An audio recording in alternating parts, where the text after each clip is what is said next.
All right, Meg, who are we here with today? Today we have Ashley Mateo. Ashley, welcome to the show. Hi, thank you. You know, one of my favorite things about Ashley is What's that? I've already met her, so it's nice to have somebody on the show that we've actually run a mile with. Yeah, that's true. I think we met More than a mile. Ashley, did we meet you in Boston? Yep, right before the Falmouth Road Race. That's what I thought. Okay, it feels like for some reason we've like traveled and done more things together. I don't know why, but that's the only thing we've done. But so tell everyone a little bit about yourself, who you are, what you do. Okay. I am a freelance journalist. I cover health and fitness and travel, ideally where all of those kind of intersect. And one of my favorite topics is running. I write for Runner's World and Women's Running pretty regularly.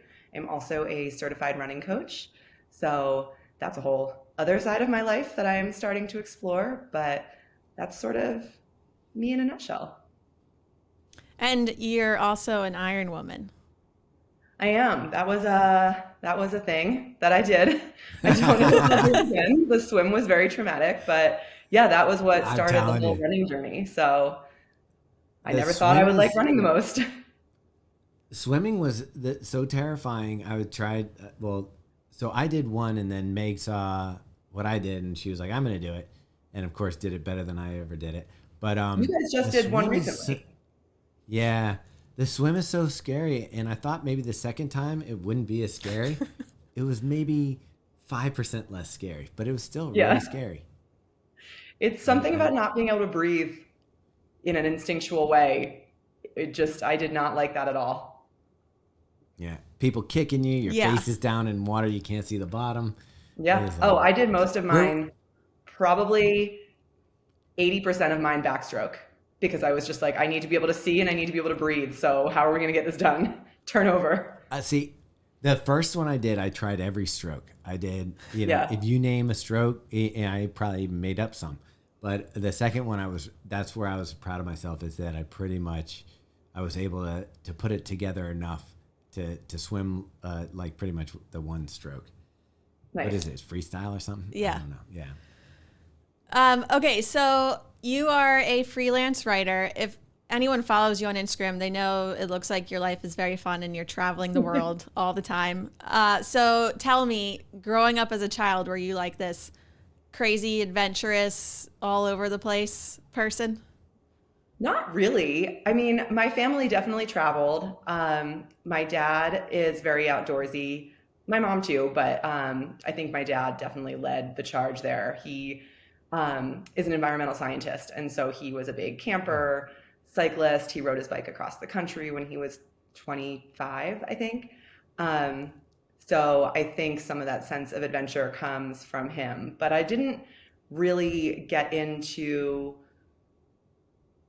the more aggressive outdoor aspects of my life now until probably the last decade.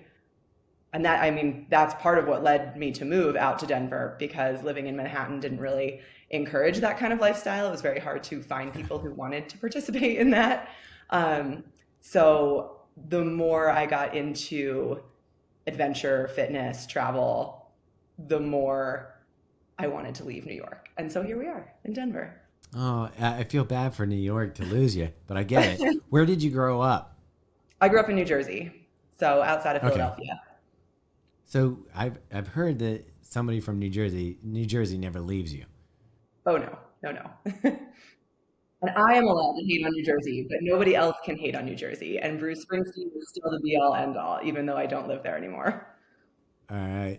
Now, do you find that the difference between that East Coast, New York, New Jersey attitude translates well in Boulder? No, it was definitely a learning curve, adjusting to the Colorado sort of lifestyle and attitude. In a good way, though. I think New York was so competitive, so fast-paced, so, there's always something better out there, right?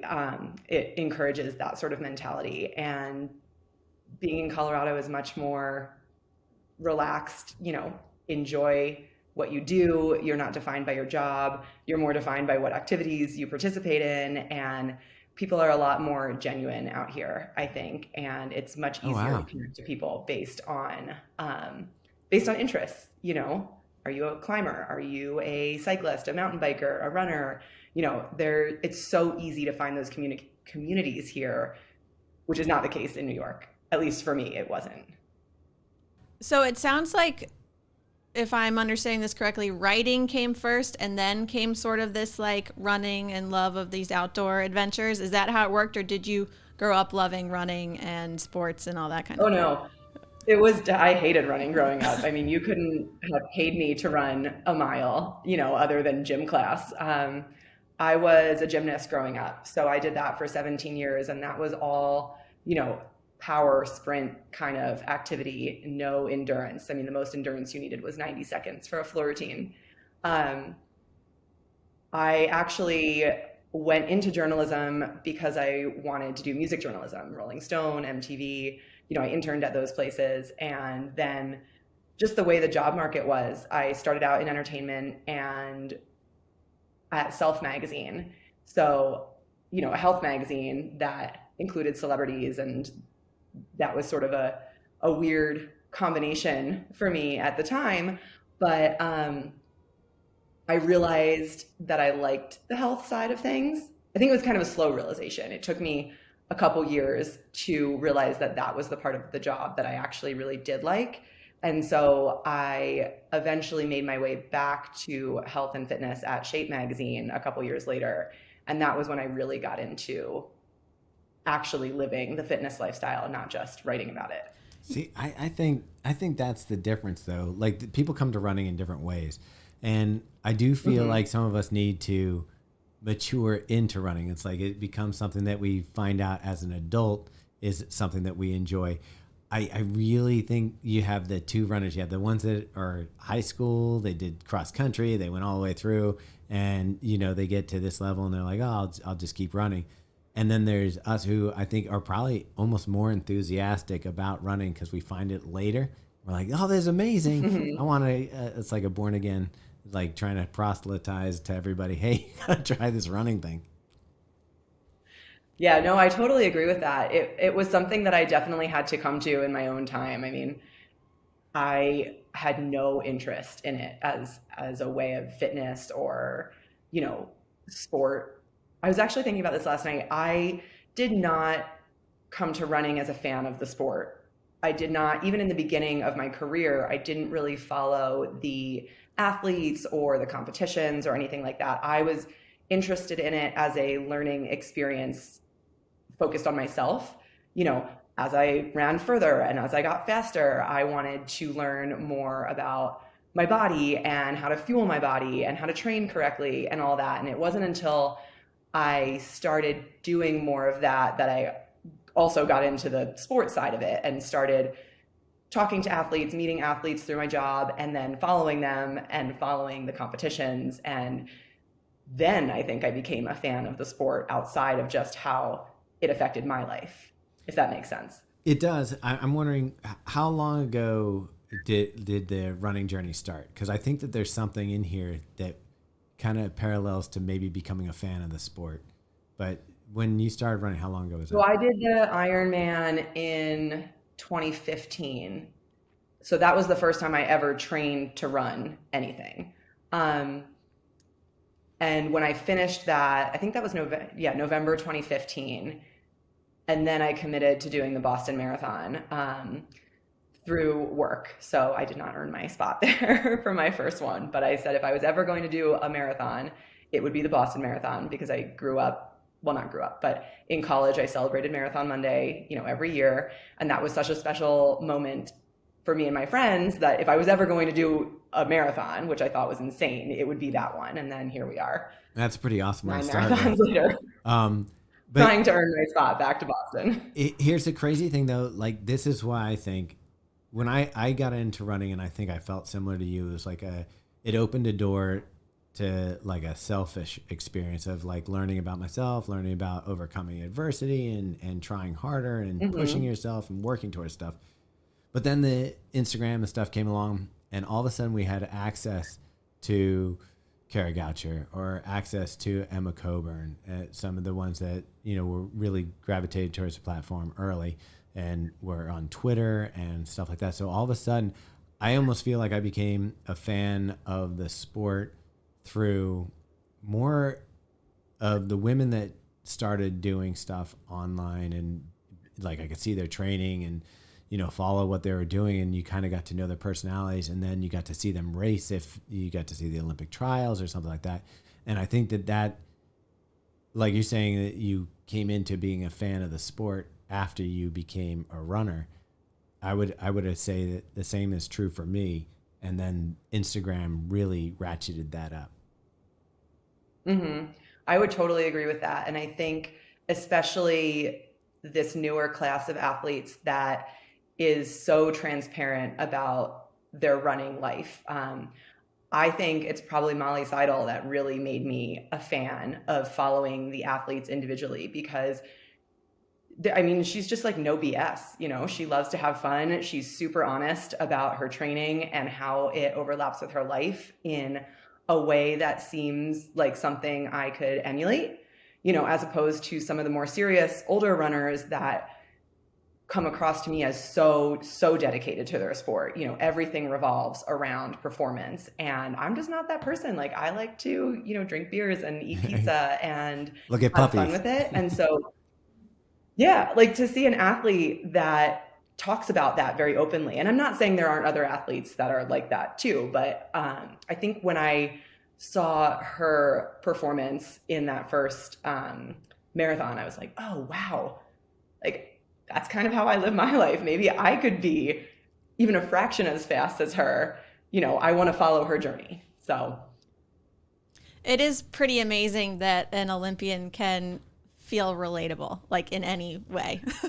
Yeah. But I think that's the beauty of running, right? It's like we're all doing the exact same thing. We're all putting one foot in front of the other. We're trying to do it as fast as possible, but some people are just much faster at it than I am. Which I don't understand. I just don't get it.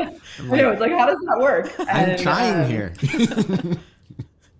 Yeah, but that's so cool to me that we're all doing the same thing. And even like our workouts could be exactly the same. I could do the same workouts as Emma Coburn or Sarah Hall.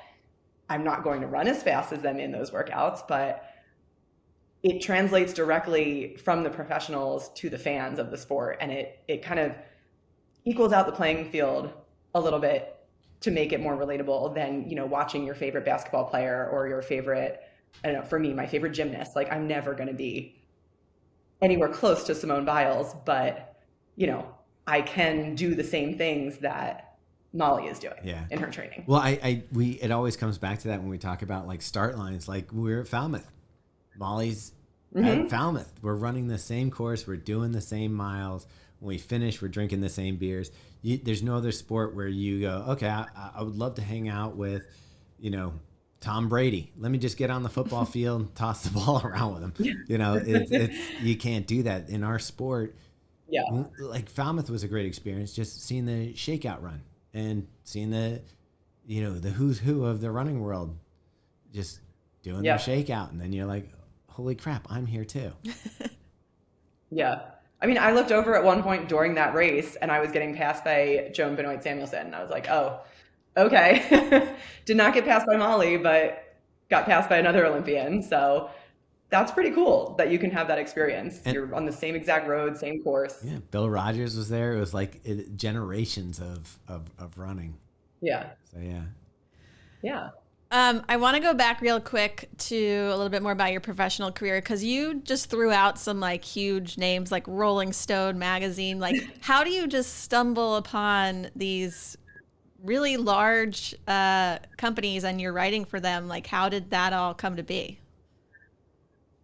So it's a lot of, I hate to say the word luck, but I think there is some luck to it. They're getting 1 million applications, and for whatever reason, mine stood out for internships at Rolling Stone, at MTV, and having those names on my resume made it easier for me to get jobs later.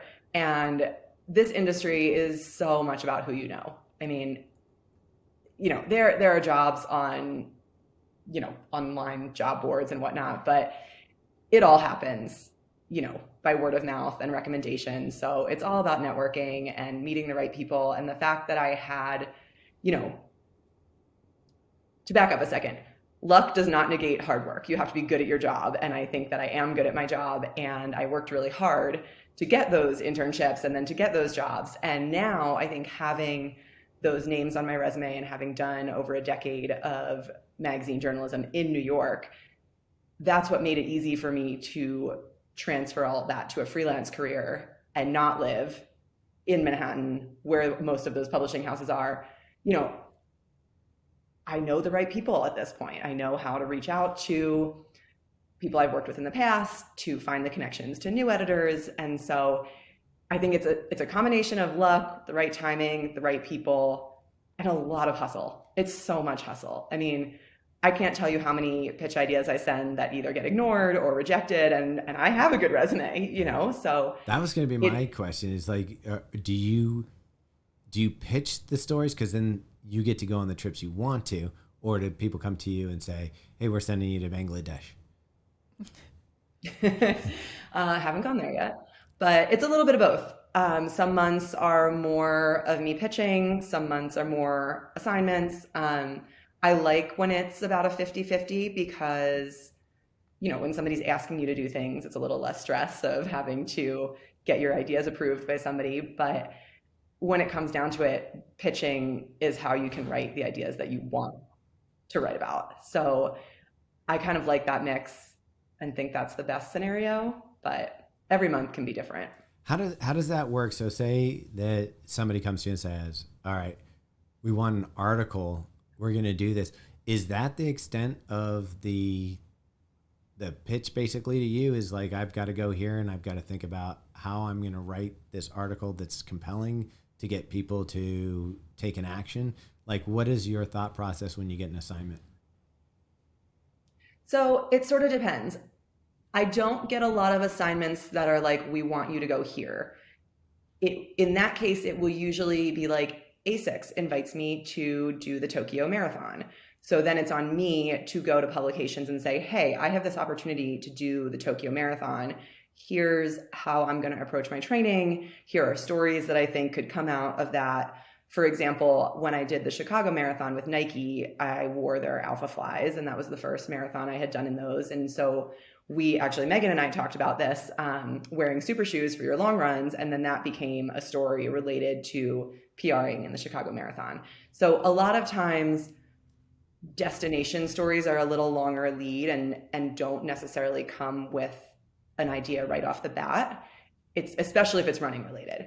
Or on the flip side, I could get an assignment, we want you to go to this place and check out the adventure travel opportunities there. And so then I might go, let's say, somewhere in Mexico and do like trail running outside of Mexico City. And then there could be mountain biking options, or I don't know, things like that. But a lot of times when it's location specific, that's somebody coming to me and then me pitching magazines saying, hey, I want to go here. This seems like a cool opportunity. Here are the story ideas that could come from it. But usually when I get assignments, it's like, hey, we want to cover this topic on Runner's World. You seem like you would be interested or know this topic already. Are you interested in taking this story? And most of the time I'll be like, yes, I was just thinking about that. So. Serendipity. Yeah, but it's, I'm sure you guys feel this way too. When you're running a ton, you're getting ideas all the time. I'll try new shoes and be like, wait, why do my feet feel like this all of a sudden? Or I'll wear a piece of clothing and be like, why do more tops not have this, watch face feature where I can like pull it over my wrist and still see my watch? Why is that not a thing that companies are thinking about? Yeah. If you're Megan, it's why didn't they put a phone pocket in your sports bra? For every sports bra. Every sports bra should just have a pocket. Oh, I love a phone pocket in the sports bra. Oh, in the back? I don't think I've ever worn one in the back, but I put it in the front all the time. Okay. Without a pocket? No, with a pocket. Oh, I don't know the whole can't do that. The whole deal. Yeah, I've never tried the back pocket ones. I don't know if I would be able to reach back and grab it, but yeah, pockets So underrated. I agree. So was your decision to go freelance just because you wanted to leave New York, or were there other factors? No, I decided to go freelance before leaving New York. Okay. I was working at a publication that just didn't really suit my interests. I wanted the job title. It was the next step in my career, sort of climbing that corporate ladder to be a director. And I did that for a year and a half, maybe 2 years. And I just realized I wasn't enjoying it on a day-to-day basis. It was so stressful. And it's one thing to be stressed out, when you're writing about things you love, but when you're not so engaged in the content that you're creating, it's just exhausting, and burnout is real even when you love what you're doing. So in that case, I was just like so fried, so mentally done, that I decided I needed to get back to the stuff that actually inspired me and made me feel more creative. And in that time, it was fitness. So it's like, all right, we're just gonna go out and see what happens. And it's now been 4 years. Well, and it helps that you're a super talented writer, but if someone was getting into the industry now, and it's a little bit different than probably when you started, just from all the different avenues of social media and the different ways that you can contribute to, content out there. If you were going to talk to yourself when you first started, would you go about it the same way and go to the traditional magazines and go to the traditional route, or do you think that you would maybe try to build something for yourself through either a YouTube or a website or whatever way that you thought you could come across? Would you still do it the same way? That's such a great question. I think I probably would, just because it's given me such a safety net of the contacts that I have, the resume that I have. And I think to do it on your own, you have to have a really good idea to brand yourself. To build something on your own, you have to stand out from everybody else out there. And I don't even know if I have that idea now. I love what I do, but I don't know if I could start something that's so different from all of these incredibly cool things that other people are doing.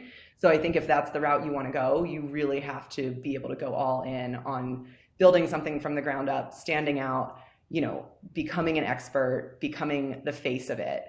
And that's really hard, Yeah. So you would give yourself the same advice. Now that's nice to know. Like, at least you don't have any regrets.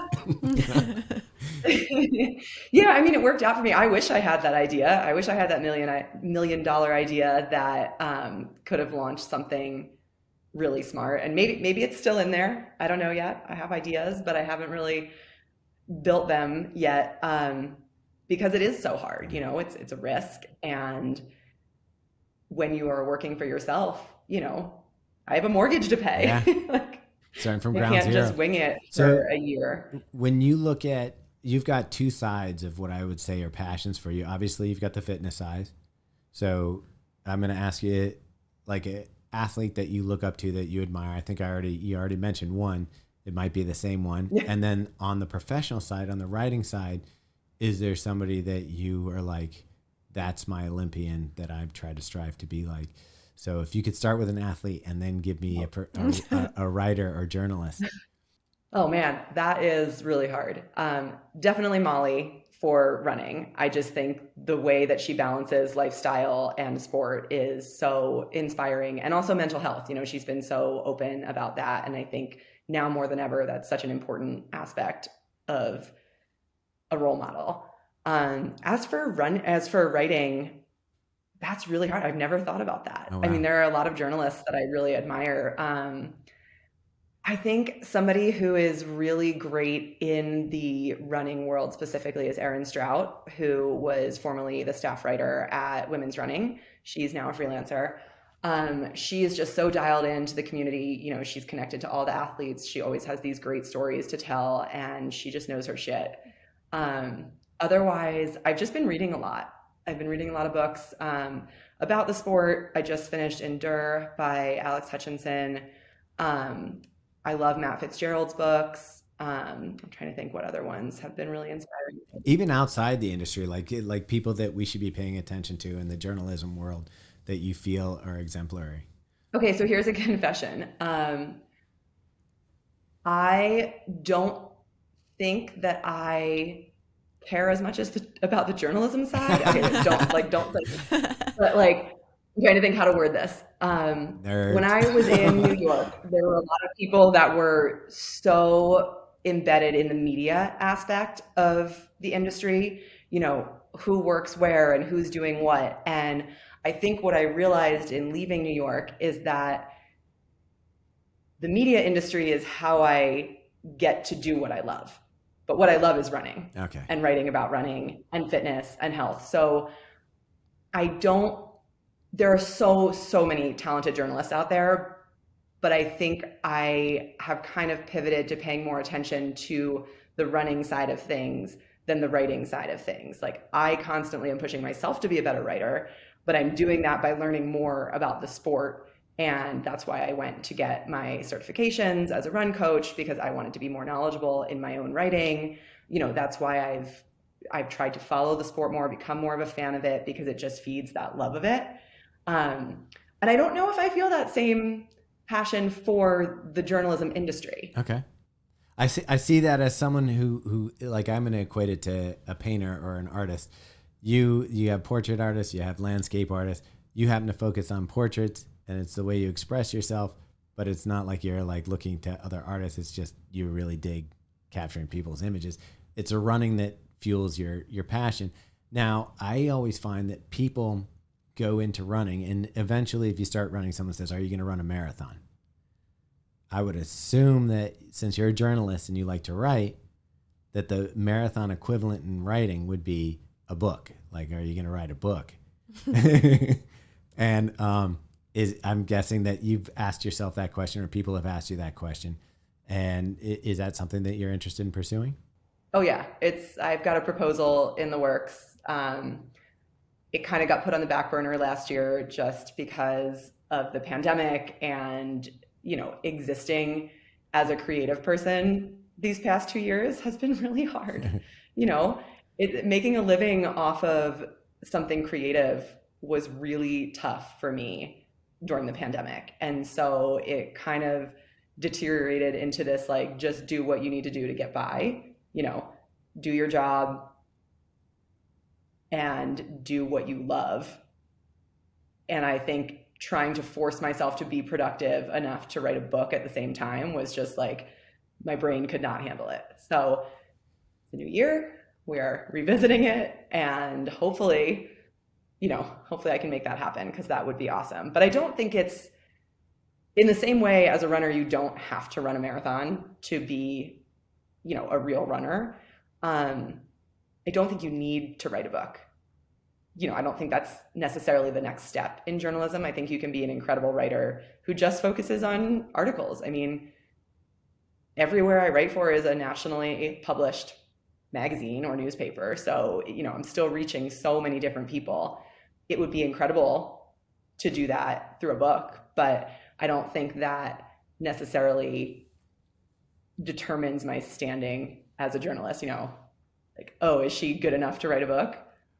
Oh no, I don't know. And just making sure, I'm not asking if you're good enough. I'm just saying, I would assume it's sort of like when people get married. The next question they get is, when are you having kids or something like that? I would assume that, like, I don't think it has to be that like predetermined next step. Yeah. I think that you can be, I guess good enough is not the right term. You can be content and happy with your career or your performance without doing that sort of predictable next step, what other people think you should do. We have a neighbor that I think he's in his early 60s, and he runs 6-minute miles every day. And like, he's fast. He's really fast. Like, I'll be running with my running group, and he'll run by us and stuff. And I'm like, oh, are you going to do any races? He goes, I don't race. I'm like, but you can. He's like, no interest.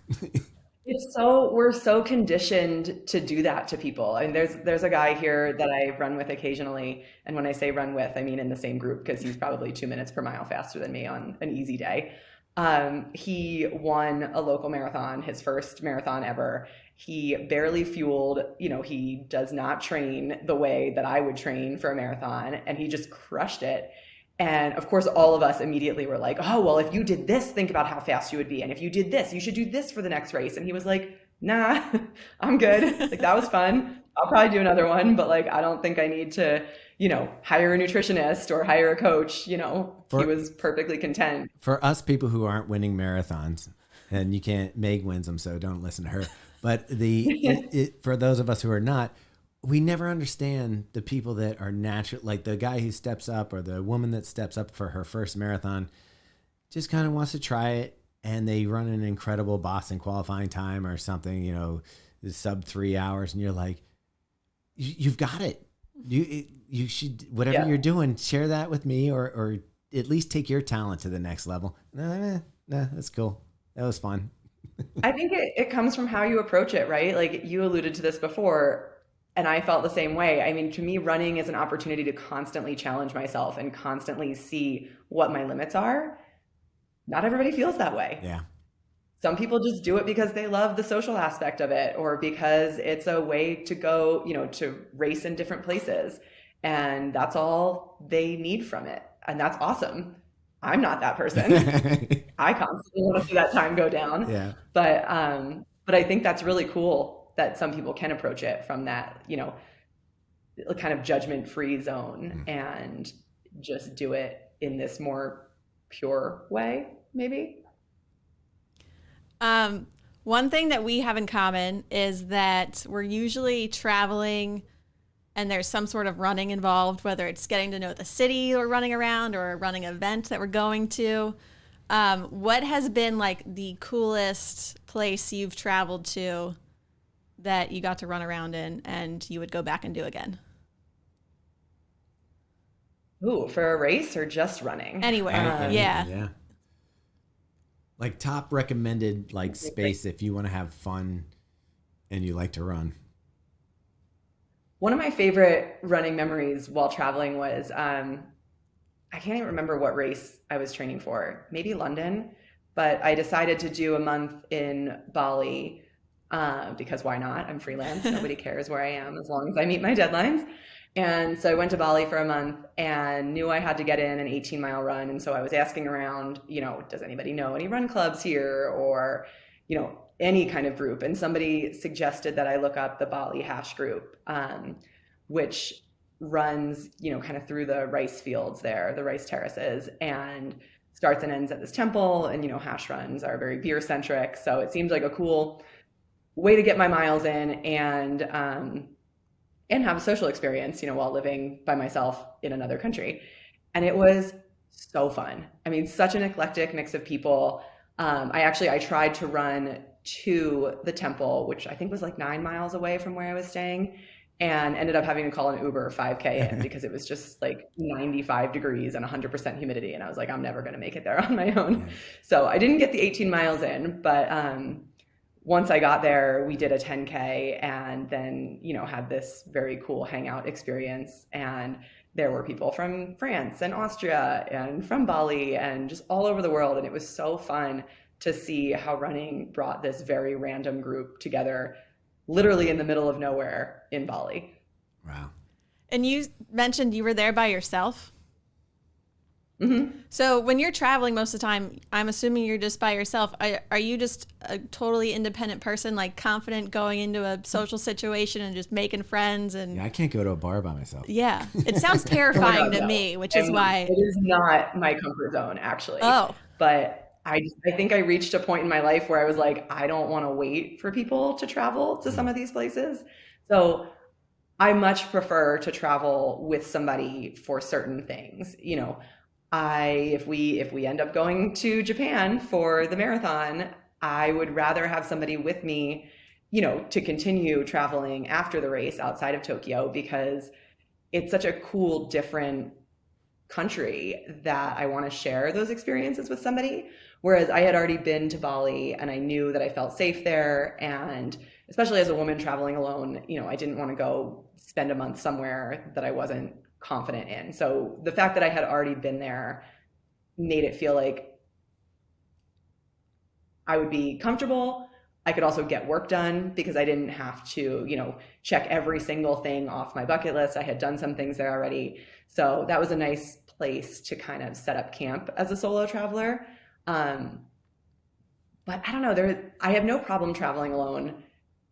I'm not the most outgoing in bars, at dinner or whatever, making friends, but mostly because it's not my comfort zone. Once I know people, I'm fine. But if I'm just walking in somewhere and trying to strike up a conversation with a stranger, it's definitely not my comfort zone. But I also like being forced out of that comfort zone. And so that was kind of cool about traveling solo. You have to talk to somebody at some point. Are you multilingual?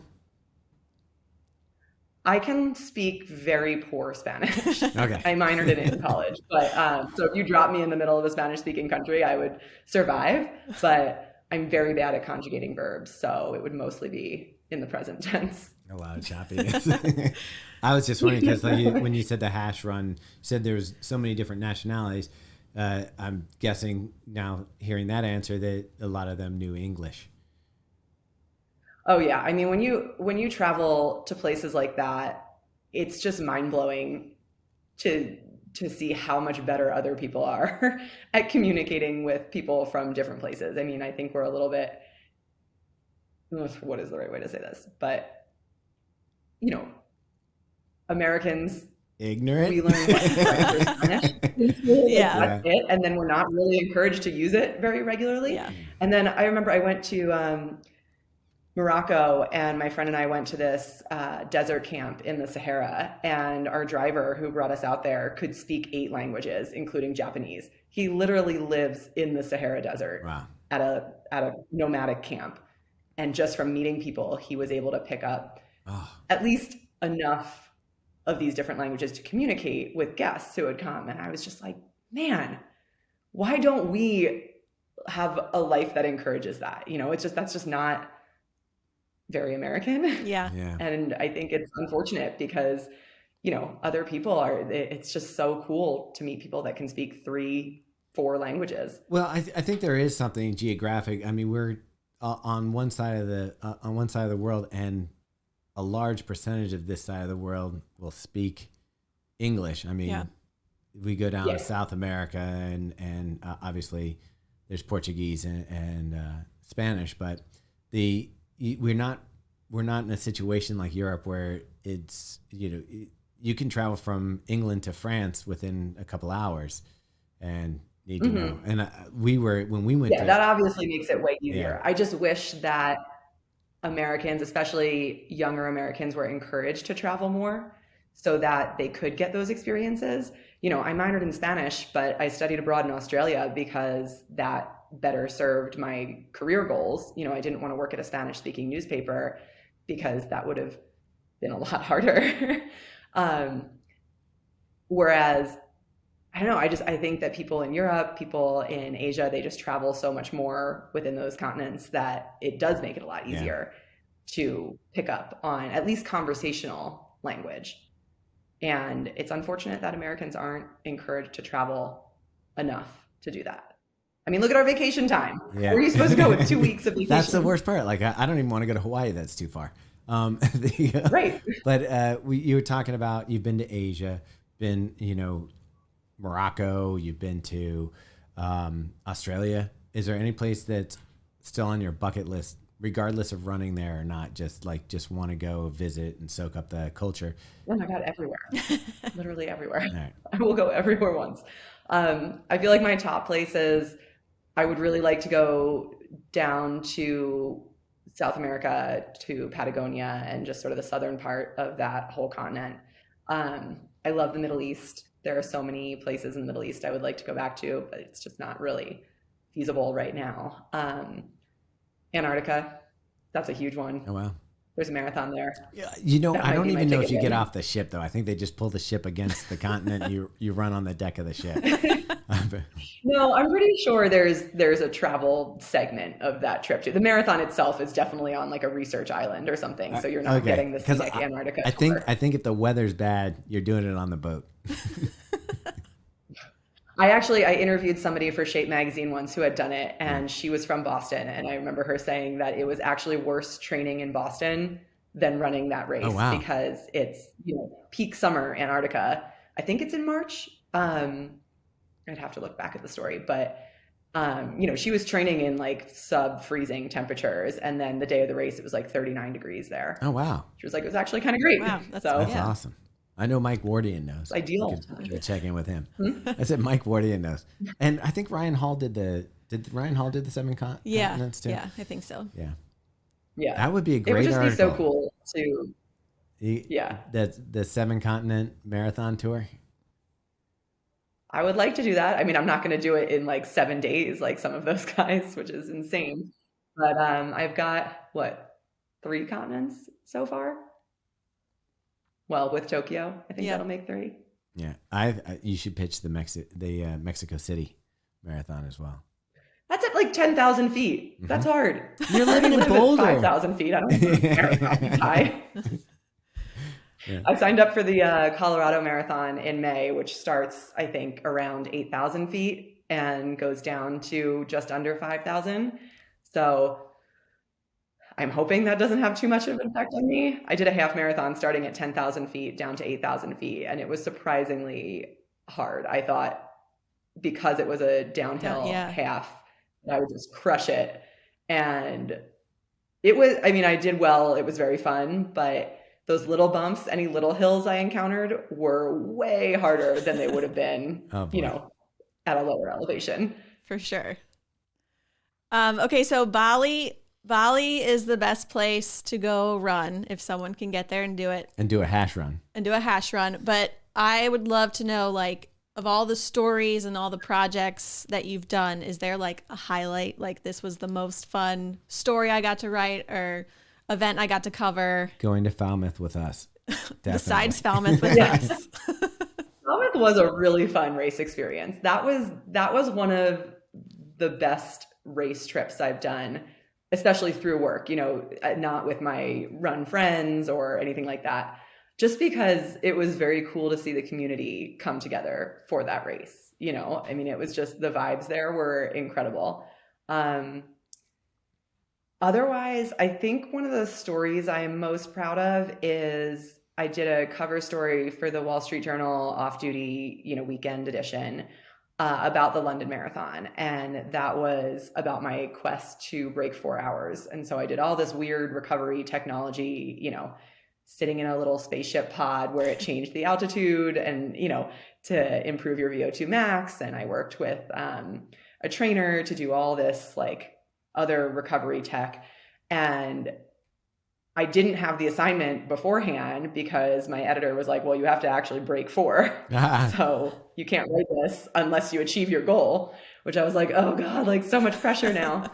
But it was so cool to get that time and then be able to tell that story of everything that I went through. And, I think there are some haters out there who are like, oh, well, you don't need all this technology. You just need good training and, a good diet and blah, blah, blah. And it's like, well, people are doing it. And I'm a huge believer in the placebo effect. So if you think that sitting in a spaceship pod is going to help you, sit in that pod. It's certainly not going to hurt. If you sitting in compression boots, makes you feel better. If it makes you feel better, then you're going to run better.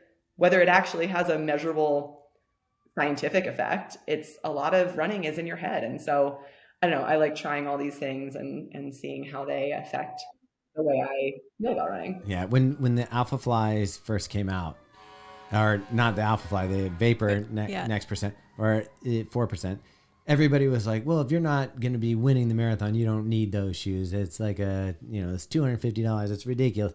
Now everybody wears them for the marathon if they can get their hands on them. People are gonna poop on you no matter what you're doing. You just got to do what makes you feel good. And you know what? Whatever. Some people are purists. Some people, wear their Timex watch and don't care about anything. They run entirely by feel. I like the tech side of running. I think it's fun. Like, I want to look good when I run because it makes me feel good. I have fun with it. It becomes an event. I mean, what do I dress up for otherwise right now? Literally nothing. Right. So why not think about it. It is kind of like, my favorite running clothes to go out and, have a great time in a race. I did a 5K here in Denver called the Rhino 5K. That's a decently sized race. And I had these ridiculous Nike shorts on and these, big reflective sunglasses. And I went to the bar afterwards and multiple people came up to me and they were like, "We saw you running. Your outfit was so cool." And I was like, "Thanks." It made me feel really fast. So it's like, if it makes you feel good, whether it's technology or clothing or whatever, then I don't know. It's like, if you're not having fun with it, what's the point? And you have cultivated sort of a Ashley Mateo signature look. I would say the shades for sure. It's the full face shield, shades, hair pulled back. You typically do you wear the high socks? I don't think I do typically wear those, not for racing. Okay. But definitely the shades, the fast braids, mostly because then I don't have to think about my hair. Yeah. It's just kind of pinned back there. And the sunglasses really started as a way so people could not see the pain in my face. I liked that everything was covered. So you couldn't see how miserable I was at certain points. And it's so funny to look back on photos sometimes. Like my photos from Chicago look like I was having the time of my life. Like that was the most fun I've ever had in a race. I hated 99% of that race. But when the camera showed up. So hard. Yeah.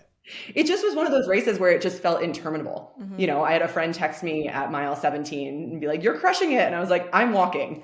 I'm never going to make it to mile 20. Mm. Like, I'm going to die on this course. That's how awful this is." But if you look at the pictures, huge smile, can't see the pain because the glasses just cover everything. Did we see Ashley when we were there covering for Jordan? No, we never saw you. I don't think I saw you. We were looking out for you. I had seen your social saying where you were going to be, but I didn't actually spot you on the course. Yeah. Which was a bummer. We were all over the place. Because I was. Yeah. Yeah. Yeah. I mean, we're trying to keep up with a guy who's running a 2:30 marathon. Yeah, it's real hard. I feel like at Chicago, we ran probably a half marathon just trying to keep up, like from spot to spot. Spectating is no joke. Yeah. It's hard. It's an exhausting. Yeah. Especially if you want to see people multiple times. But I don't know. What I love about the marathon is how different it can feel. Like Chicago was one of the worst mental race experiences of my life, just trying to push through that. And then I did New York a month later and I had the best time ever. And you can definitely see that on my face in the photos, but it just, going in without the pressure of trying to PR and, we hadn't raced in years and all that. I just went into New York trying to have fun with it. I still consider it kind of my hometown race, and it just made a world of difference. That's awesome. I mean, also temperature wise, Chicago was a little bit on the warm side, and New York was a pretty decent day for running. Yeah. Oh, New York was a gorgeous running day. Chicago, I've never encountered conditions like that because it was so sneaky hot. It was only, I think it was like 72, but it was overcast. So you thought it was going to be okay. And I remember when we started, I was like, okay, like this is doable. And I got to like mile 3 and I was like, why is my face so hot? I have never felt the redness of my face like this before. You can feel your pulse in your face. Exactly. I was like, this is not going to go well. And I remember seeing my coach, I think at like right before the halfway point, and I was like, this is not happening today. Like I need help getting my head back in gear because the goal is not on the table anymore. So how do I stay engaged? Because I know a lot of people who just dropped out and they had registered for other races. So they were like, all right. It was weird. We saw some people who went into that race and were terrified of the heat and had phenomenal days. And then we saw other people that, it really got in their heads and it messed with their times. And I also think it really depends on the individual. I can't run in the heat the way that Megan can. Megan can run in 70, 80 degree temperatures and still maintain. No one enjoys running in that heat. That's for sure. Yeah. But some people are just better conditioned for it, and I don't know where that comes from. I have friends who grew up in Florida that, kind of thrive in the heat. And people who grew up in Denver who can handle it but hate the cold. I don't know. I don't mind the heat, but racing like that, the way that I was trying to race that day just did not go well. So I much prefer the like 40s, 50s for the marathon at least. Absolutely. I'm with you for sure. I wanted to ask you, of all of the recovery tools that you got to test out during that one project, and just that you've been using, what you love and what you used between Chicago and New York. Oh my God, did I use anything between Chicago and New York? I really like the compression boots. I have the Theragun, I forget what they're called, body air, something like that. But any kind of compression boots, I really like those. They just feel great. Again, I don't know if they actually do anything measurable, but it's like a nice ritual to sit there and just feel like you're getting a massage. I am a huge bath person. I love hot baths. Do not love ice baths, but I will do them. The contrast therapy too, going from ice bath to, what did we do? We did a sauna. I don't think it was an infrared sauna, but whether you're going from hot tub to cold tub or cold tub to sauna, something like that, that contrast therapy I think feels really good. But I will 100% take a bath after most long runs. With Epsom salt or just regular hot water? Just hot water. Sometimes I'll put salts in. There's just something like very mentally relaxing to me to just kind of, it's almost like putting yourself in timeout, right? Like I'm not on my phone in there. I'm just in the tub. I'm just like, okay, that just happened. We are either like right now it's very cold. So it's a nice way to like warm my body up after a super chilly long run. But even in the summer, I'll do it. And it's just like that sort of downshifting of your, nervous system into the recovery mode. So it's a very ritual thing for me. And I think that's the biggest thing about recovery. If you feel like you're doing something that is helping you, the ritual aspect of that will help you because it just kind of trains your brain to think, okay, now we're shifting into this different stage and we can recover from that effort. I love that. Yeah, that makes total sense. So what is next for you? Can I ask you one question about Boulder first? Okay, so there's Flagstaff and there's Boulder where it seems like everybody's running these days. And I'm guessing when you go out for your runs, there's certain routes that everybody uses that are popular. Do you often see a lot of the athletes around the Boulder area that you're like, oh, I just ran past, Team Boss or, one of the other groups? Not usually, actually. I feel like a lot of runners are morning runners and I am not. So I'm a midday runner and I feel like the pros are, either very early morning, and then they do a double maybe later in the afternoon. Yeah. I've definitely seen some pros in Boulder though, when I've run around the reservoir there. Not so much in Denver, but you never know. It's so funny because I feel like I'm conditioned to look at every runner I pass, even when I'm driving, like, oh, do I know them? And then I'm like, you live in Denver.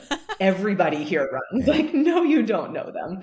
But I see a ton of people that I do know out on the run most of the time, whether they're pros or not, which is just really nice about this community,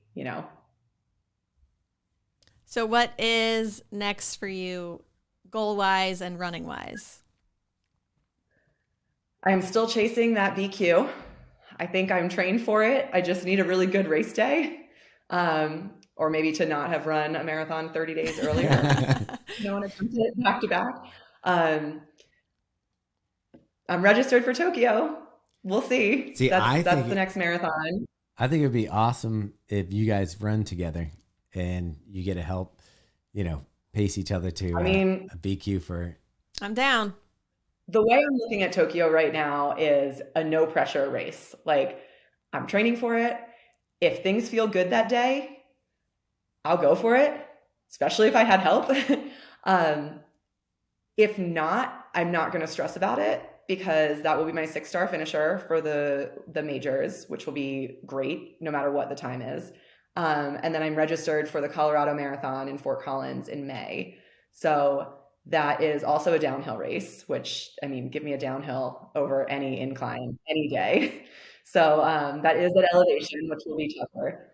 What? I was going to say, I feel like you and I are similar people. Yeah. Everything you say. Well, come out here and do a downhill race with me then. Like what she's saying. I think my friends and I are going to sign up for the Slacker half marathon again in Colorado, which I did last year. That was the downhill one. Super, super fun.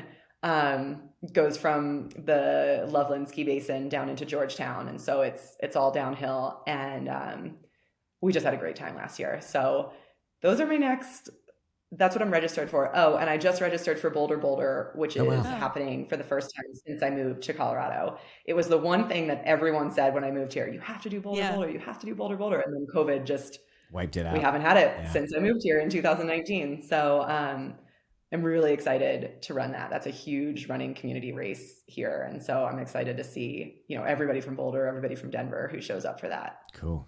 That's awesome. And then are there any exciting pitches or projects out there that you can tell us about?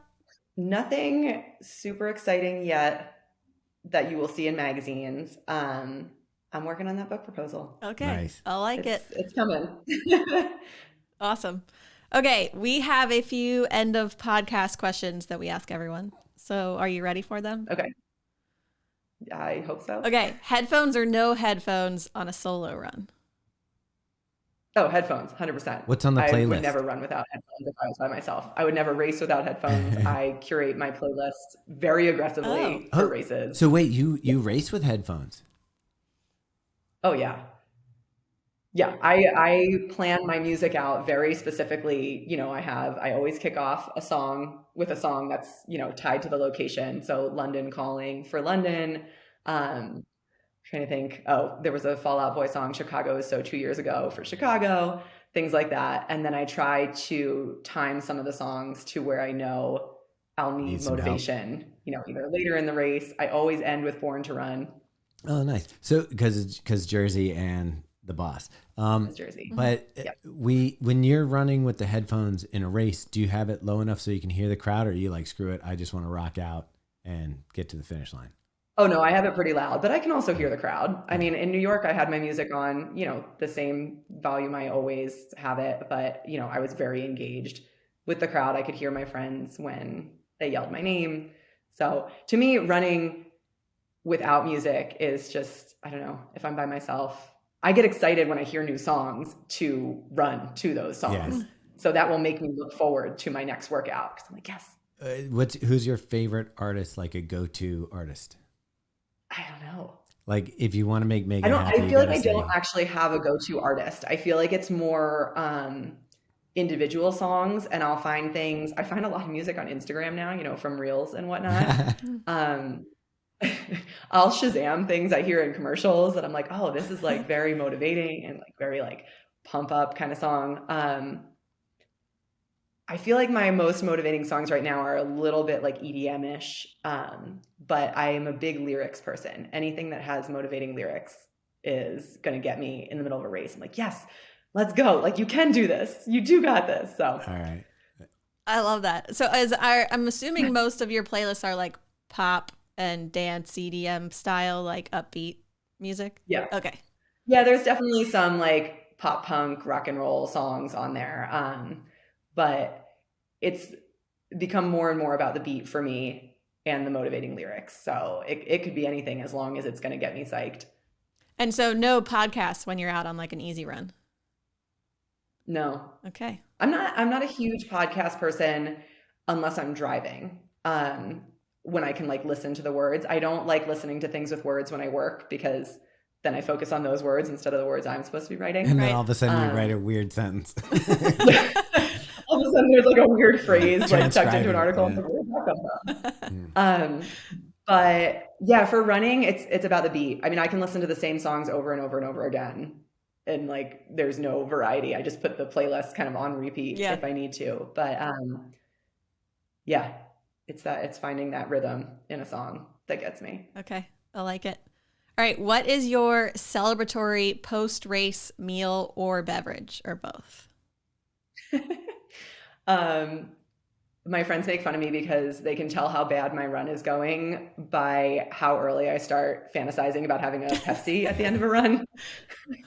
Because I just want the sugar so badly. Like if I'm struggling, I'm just like, oh man, that post-run soda is going to be so good. And they're just like, what? Why are we talking about this? At mile 4.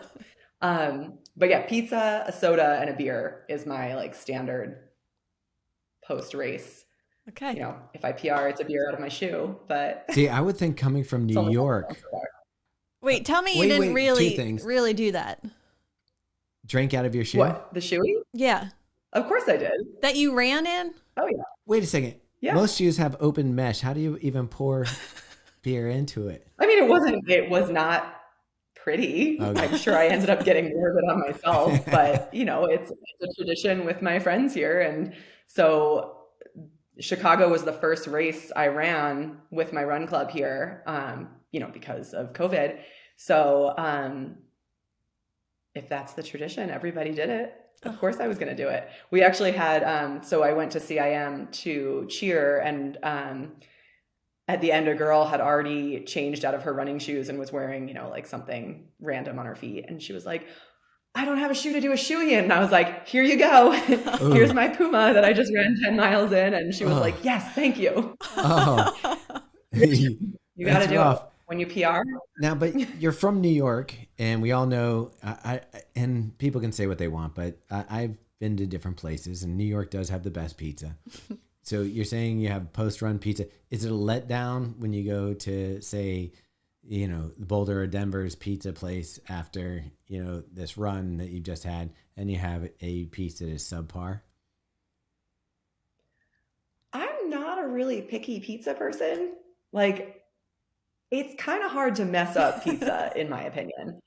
And I mean, I can't tell you how many disgusting slices I ate, you know, at 3 a.m. after going out at the Jersey Shore bars, or, you know, how many Domino's I've ordered, like stress eating. So as long as it's got cheese and bread and sauce, I'm pretty happy. Right. But I will say Denver's pizza selection does leave a lot to be desired after living in New York. So I found one place here that I order from pretty regularly that is the closest I've found to New York. All right. At least you're finding a you know, something that you can get down.